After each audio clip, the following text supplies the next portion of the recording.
Hello. So in this video, we're going to talk about Moira Buffini's Loveplay. Now, I think this is a brilliant play, in part because it would be very, very easy for the central sort of idea or driving thread of this play to come across as gimmicky, but I really don't think it does. So essentially, this is a play with 10 scenes.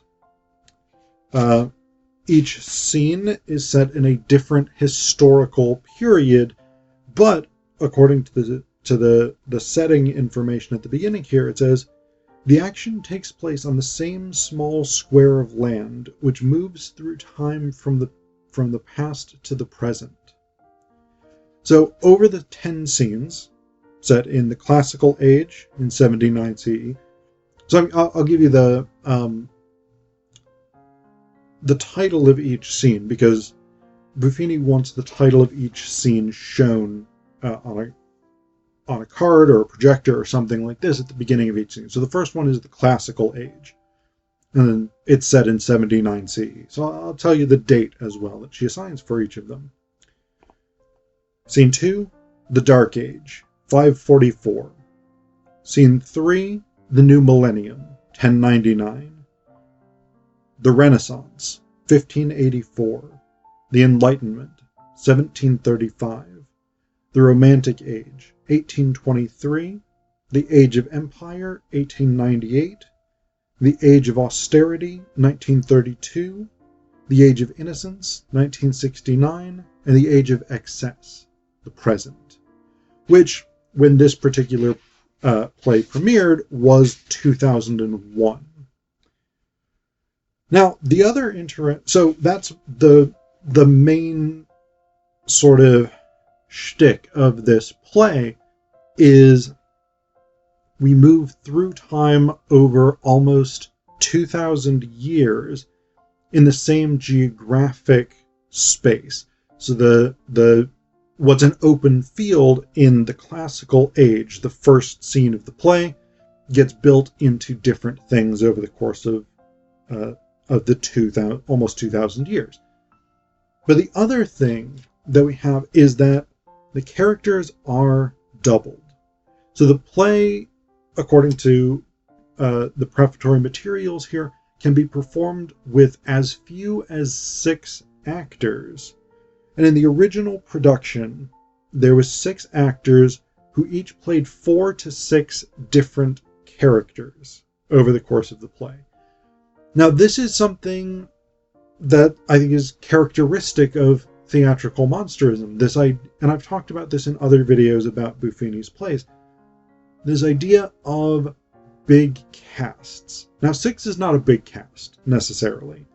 But when each of those actors is playing 4 to 6 parts, you have a lot of characters. And that also means that you could do this with roughly 5 times the number of actors if you wanted to employ that many actors, and you wouldn't have to double anybody's part. Like, there's nothing in the text of the play itself that really requires any of the characters be doubled.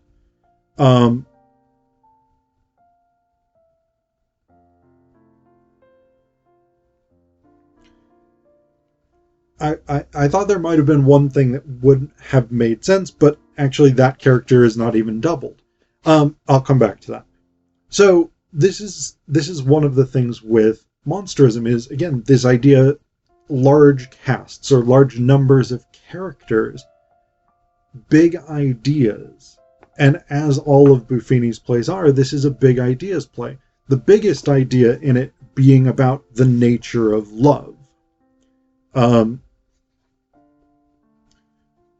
But it's also a play about place and a play about the movement of time, as well as some elements of religion.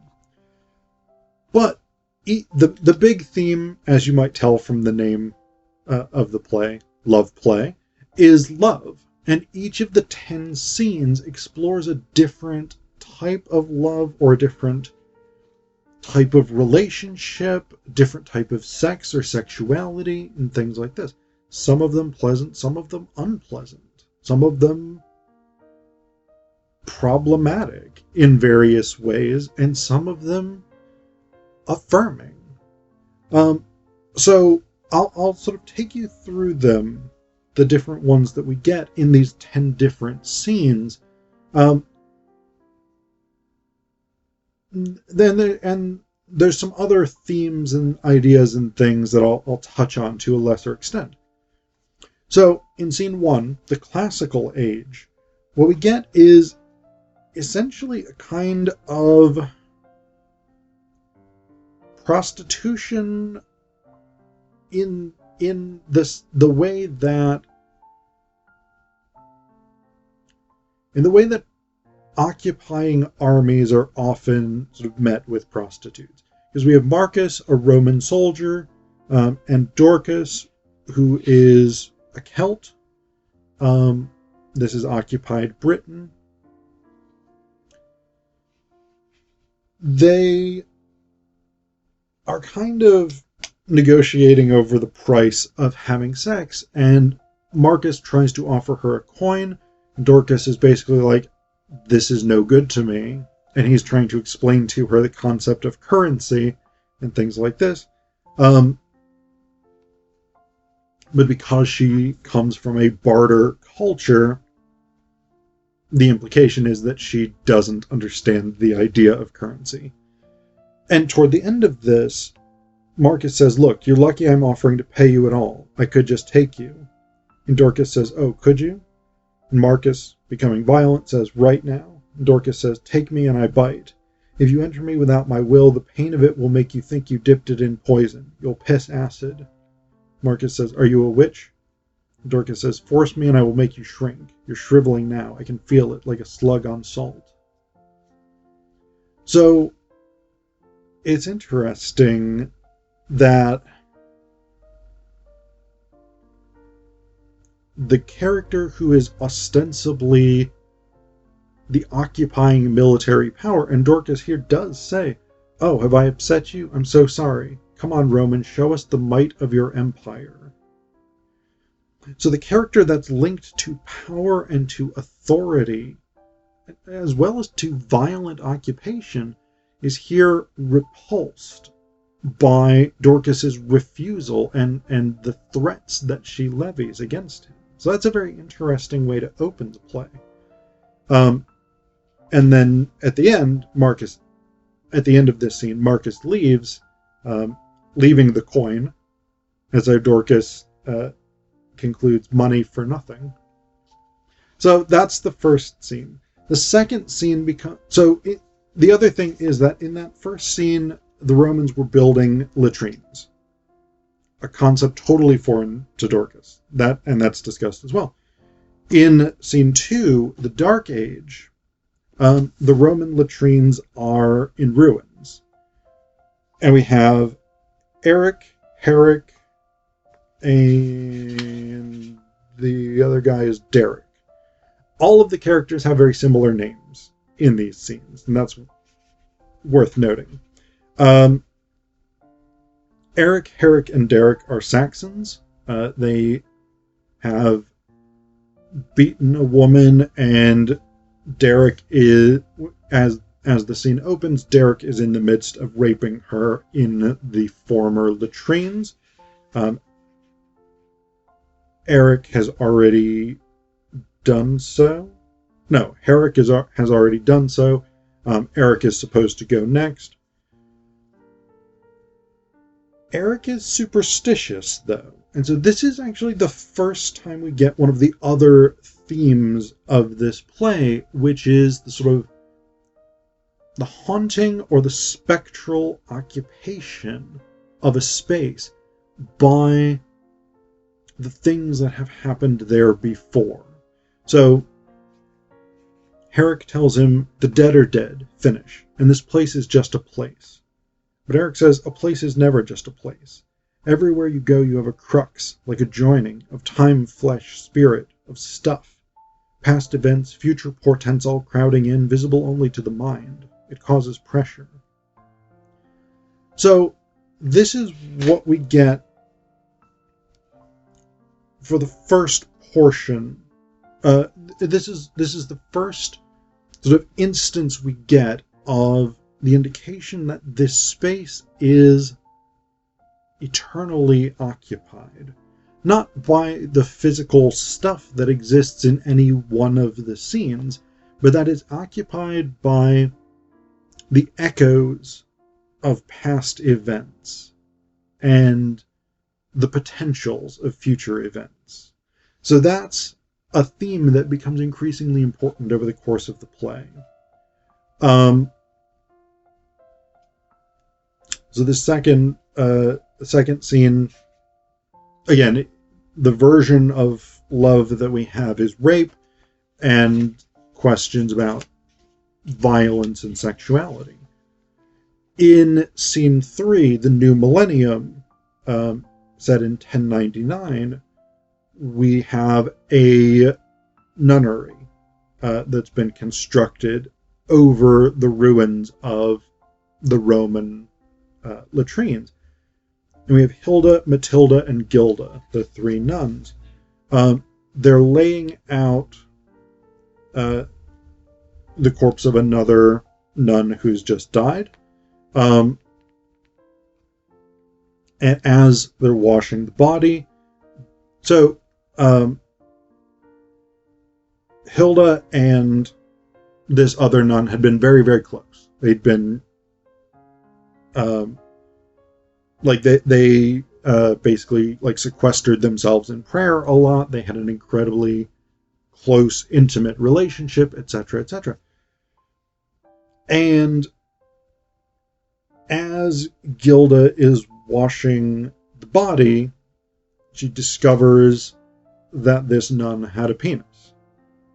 Gilda doesn't recognize it as such, but Matilda, who is sort of the head nun, Mother Superior, I think, knows what this is. And she's able to interpret she's able to sort of read the situation that Hilda and this now dead nun had been lovers. What she says, and this is, I think this is wrong in that way that people often misunderstand trans people. Because what she says, what Matilda says toward the end of this scene is, "Tell me, sister, before I throw you from this place, why would a man who could do anything, a man who is free, why would a man choose such a life as this?"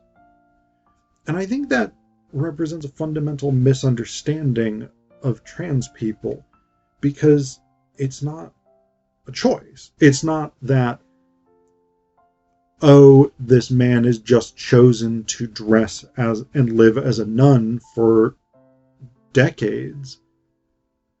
That was that person's identity. That was who that person was. And so I think we've got that element. And I think Hilda, the partner, the lover of this dead nun, is sort of in the right here. Like I think Buffini, Hilda is the hero of this scene, to the extent that there's a hero. Scene 4, the Renaissance scene. Very, very interesting one. Because we open with this very sort of Shakespearean dialogue in blank verse, etc., etc., with Helen and Trevelyan, who are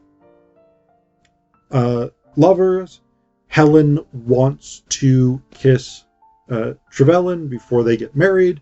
Trevelyan's like, "No, you're so pure. I have to respect your purity, even though you want to jump my bones.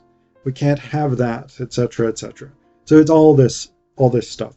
Then Llewellyn comes in, and he sort of makes this Richard III type speech that starts, "I am a bastard. I have come in black and ruinous mood with festering mind to see what chaos and corruption I can find." Basically, he is the villain. But his speech is interrupted by Helen and eventually by Trevelyan, who are basically like, so Helen is basically like, what is it that we're actually supposed to be doing while you're making this speech? Because it doesn't really make that much sense that we would just stop in the middle of an argument so that you could have your soliloquy here. And basically they end up having a sort of debate about the nature of staging conventions in Renaissance drama, because it turns out that they were rehearsing for a play.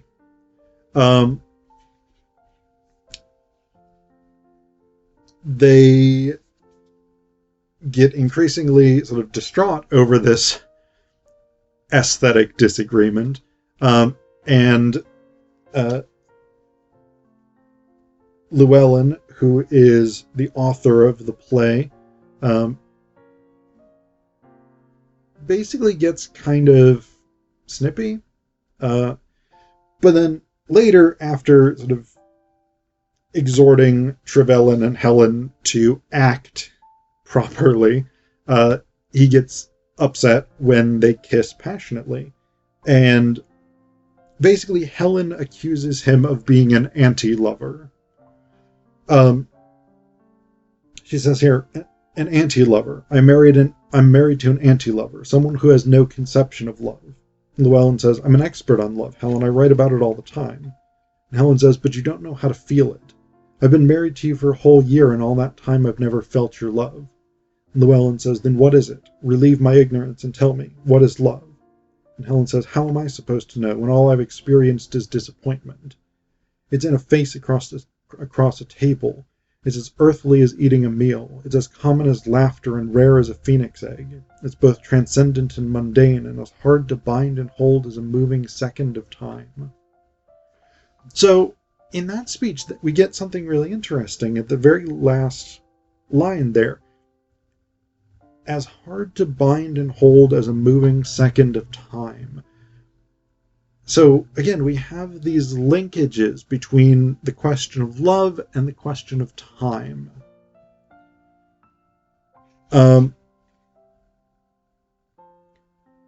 As we move on into the Enlightenment scenes in 1735, we have Roxanne, who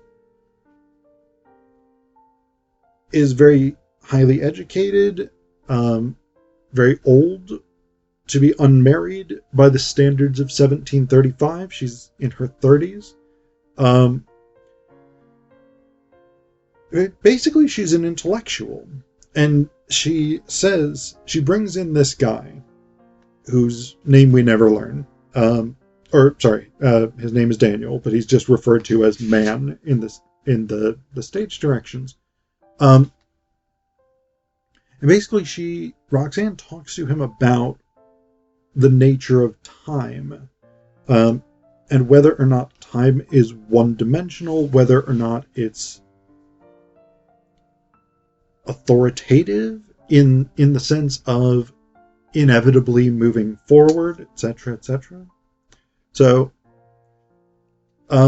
scene 6, the Romantic Age, opens on Miss Tilly, a governess, and Mr. Quilly, her employer, having sexual intercourse. She's telling him about a story that she's writing that she wants to get published. And she's trying to get him to help her with that, although he asserts that he can't really help her with it. Then his wife enters, heavily pregnant, and the scene ends with Mr. Quilly holding her close, guiltlessly cherishing her. So, interesting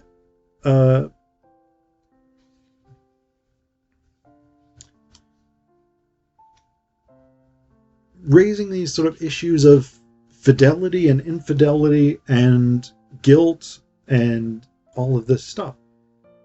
As we move into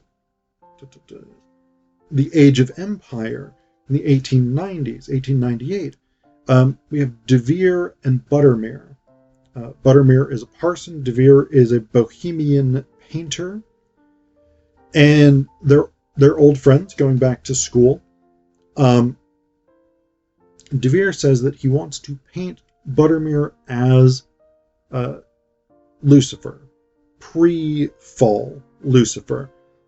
Lucifer, the morning star, the brightest angel of God. But he wants to capture the birth of love, what he calls Buttermere's first free thought, I think, is the phrase he uses. So he says, what he wants to paint is the birth of love, because love is nobler than worship. Love cannot be kept in ignorant submission. Love is only holy when it's free. Real love requires knowledge and free will. Lucifer gave us both. And if those things represent evil to you, then I really don't know what to say. And the scene ends when they kiss. So again, we've got that sort of bohemian, Oscar Wilde type approach. Scene 8, The Age of Austerity, is a very, very short one. Essentially, we have a boy and Joy, a prostitute. Either the boy has been unable to get it up, or premature ejaculation, or something like this, but something that he's embarrassed about. And Joy, basically, he's paid for 10 more minutes. Joy invites him to stay for the rest of it, but he is unwilling to do so. In The Age of Innocence in 1969, we have Flynn and Quinn. They are hosting an orgy, essentially. A love-in the parlance of the hippies.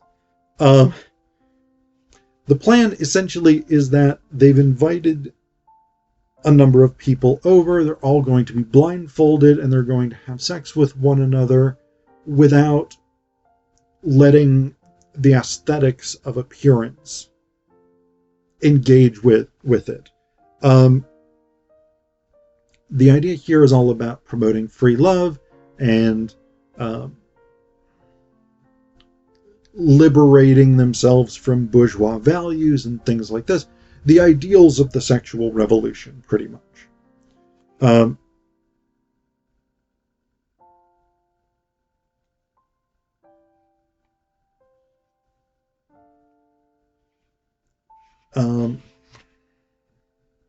Flynn is not entirely on board with the orgy. She's ultimately rather uncomfortable with the whole thing.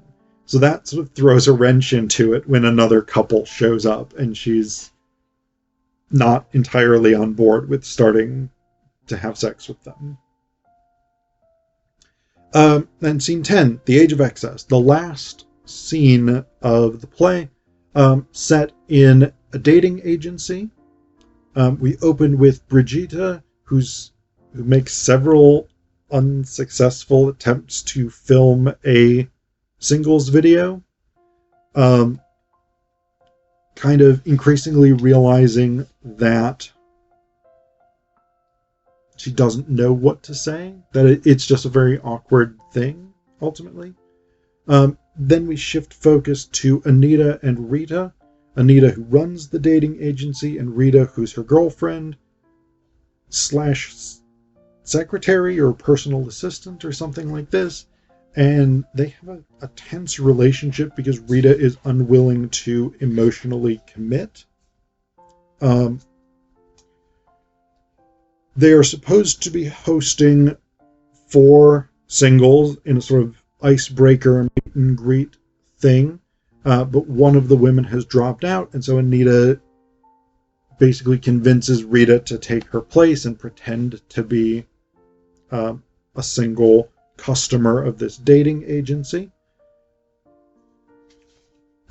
During the course of this singles meet and greet, Dieter and Anita end up falling in love and leaving together.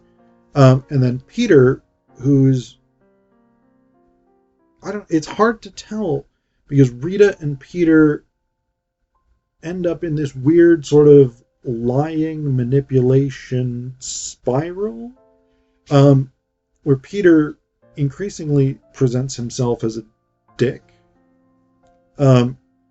And Rita is going along with it to try and force Anita's hand, because Anita has refused to ever say that she loves Rita, and that's what Rita really wants. And so she's attempting to manipulate her into doing that. But then, interestingly enough, the play ends. Stage directions say, the office disappears. Open land. Dieter and Brigitte enter. And Dieter says, here. Brigitte says, you. Dieter says, now. Brigitte says, this. Which is striking, because the opening lines of the play, spoken by Marcus in Open Land, is here, you, now, this. So right from the very beginning, we get introduced in a subtle, subtle way to the themes of interpersonal relationships, you, of location, here, and of time, now. And this represents love, the evocation of love. And so we start there and we end there. So that's an interesting sort of framing device. But the other thing that I think is really worth considering with Loveplay is that this is a play about the theater. Ultimately, the idea of a space in which these various experiences are played out, these different types of love, these different views of love, perspectives of love, that those things are all played out within the same physical space. That's a theater. I mean, the theater, a single physical space of the stage, can hold an infinite number of love stories. It can hold an infinite number of tragedies, of comedies, of romances, of mysteries, etc., etc. And theater is, according to Marvin Carlson, a memory machine. Theater runs on an economy of remembering previous performances, remembering previous plays, and building off of these things. Self-referentiality in theater is continual. And so the stage as a space contains these echoes and creates the conditions for the future of theater in precisely the way that we see the geographic location working in Loveplay. It's precisely the same thing.